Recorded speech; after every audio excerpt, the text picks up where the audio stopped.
Welcome to Murray Grove. Welcome if you're new to Murray Grove. Welcome home if you're returning. The signature hallmark of Murray Grove is its warm hospitality. It's been here near the Jersey Shore since 1891, but that hospitality is rooted even before that, in the time of Thomas Potter, even before the Declaration of Independence.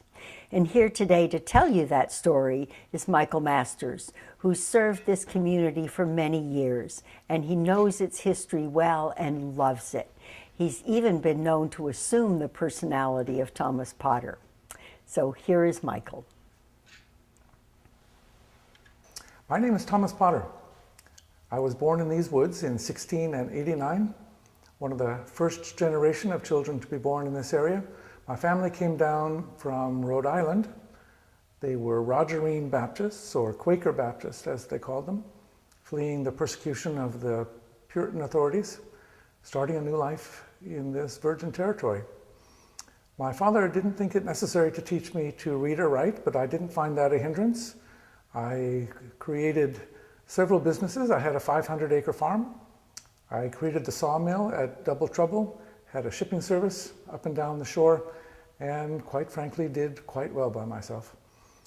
I, at a young age, was shanghaied and taken aboard a British man-of-war all the way up to Nova Scotia, where I finally was able to escape. Unfortunately, I didn't have very much on when my opportunity presented itself, but I walked back naked to New York, found some people I knew, borrowed money from them, and made the rest of the way home. I had a girl, and it was my intention to marry her, but when I got back, I found out that she had already married somebody else, which rendered me very unhappy, but I regained my tranquility and married her sister. Mary and I made a good life together. I became extremely interested in many of the events and currents of my time. This was right before the revolution, and the political situation was extremely interesting. The religious situation was even more interesting. I became a Universalist. Universalism was a very popular and increasingly important way of religious thought, partly because it went so well with the pre-revolutionary political democratic fervor of the time, and partly because it was just so simple to understand. If God is love, if God is good, there's no way he's going to send any of his children to hell. Everyone is guaranteed to make it to heaven. And that was a much more attractive way of looking at it than if you believe the Puritans, who thought that only they went to heaven and everyone else went to hell. However that may be, I learned first a little bit about Universalism, but then in 1735 there was a mission from the Brethren of the Ephrata Cloister outside Lancaster, Pennsylvania, who came on a mission to Waretown, New Jersey, which is just a little bit south of where we're standing now. And along with a lot of other very interesting aspects to their community, they were married, celibate, Protestant monastics, but they were also Universalists, and I spoke with many of them and learned much more about Universalism. But I endeavored, even before that time, to live my entire life according to my understanding of Universalism, which comes down to God's love. One of the things that I would do is whenever someone from outside the area came through, I would find them and enjoy engaging them in conversation, learning from them as much as I possibly could, and especially the wandering ministers who came through on horseback. I would have the scriptures read to me and converse with them, and came to a very solid understanding of the meaning of the scriptures. One of the things that I would do is, if someone needed it, I would invite them to stay at my home overnight, and particularly the ministers got an invitation to give their Sunday morning services in my front parlor. Up to the point in 1760 when my beautiful wife Mary got so sick and tired of having all of the neighbors in her front parlor every Sunday, she caused me to come to this very site and create a meeting house. This is not the meeting house, this is a later version, but it was a simpler version of this building, and I did it expressly for the use of a Universalist minister to spread the gospel of universal love. Problem was, there was no Universalist minister. There had never been one, but I knew that God was going to send me one. As I was constructing the meeting house, my neighbors approached me and offered to lend their help, but I replied that God had been very good to me and I had been able to accrue quite a sizable fortune with his assistance, and this was my way of giving it back. I allowed all of the various religious groups in the area to use the building.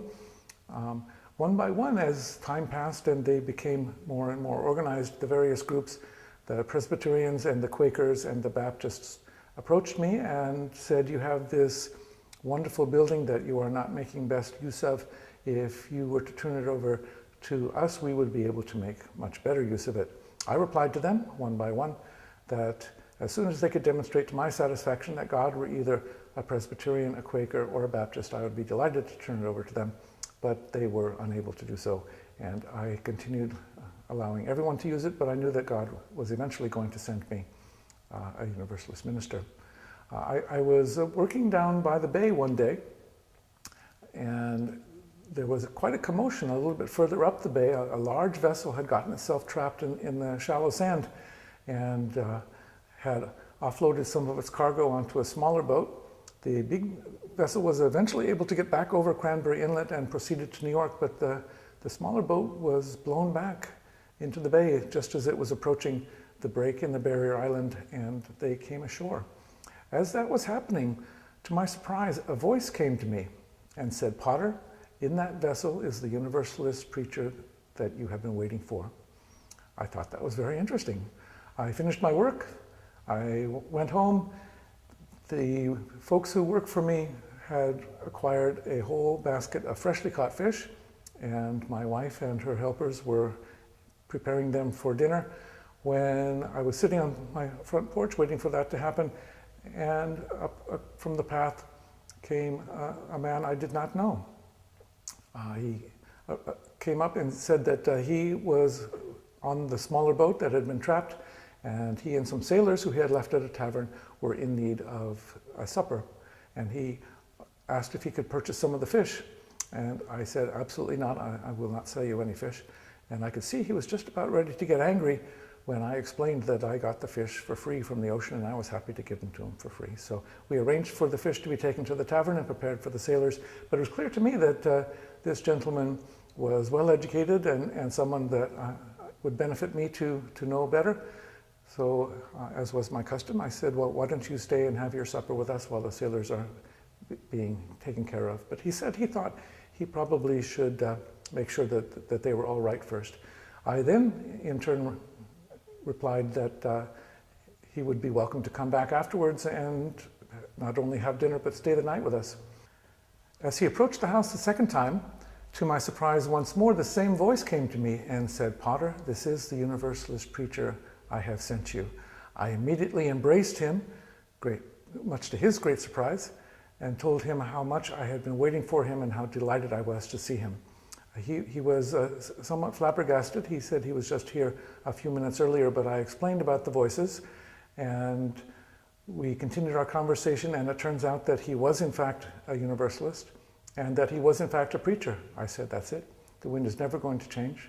The boat is going to be trapped in Barnegat Bay until you give a sermon on the gospel of universal love in the meeting house that I erected 10 years earlier for that very purpose. We went back and forth. He was very resistant, but we finally reached a compromise. This was midweek. It was a Wednesday afternoon. He agreed that if the boat were still trapped in the bay the following Sunday, he would, in fact, give the sermon. But if the wind changed and he were able to go, he was going to leave. And he spent many hours in the intervening several days up in his room on his knees praying to God that the wind would change, because he did not want to give the sermon, knowing that if he did, that meant that God had ideas for him that he was not at all certain he was up to living out. But as I was fully confident the wind did not change, he finally relented. Saturday afternoon, I sent out runners and riders in all directions, and on the morning of September 30th, 1770, John Murray gave his first Universalist sermon on this continent. It was the happiest day of my life, with the possible exception of my marriage to my beloved Mary. As soon as he was finished with his sermon, one of the sailors ran up and said at that very moment the wind had stopped and the boat was free to go, which I understand the later Universalists considered to be the only miracle in Universalist history. And he left. He got on the boat, took the cargo and the sailors back to the captain in New York Harbor. But by that time, he and I had become fast friends, taking long walks and having long conversations between his prayers on his knees. And he literally didn't know anyone else on this continent. So after just a few days, he returned and helped me run the farm. I truly appreciated his help. But his message was so compelling, and he was such a good speaker, he continued to get invitations, and eventually he stopped coming back. And I understood, because that was important in the further development of Universalism in this country. He did come back one last time. Unfortunately, I was dead by then. I died in 1777, and in my will, I left the meeting house and the 1 acre of land on which it stood to Murray, and he came back one final time in 1782, but unfortunately he was not able to take possession of the property, and he left. Eventually, the entire estate that I had accrued was sold after Mary's death for taxes, and the land that we are standing on now was purchased by the Methodists along with the meeting house and became a Methodist church. But fortunately, the Universalists did not forget me.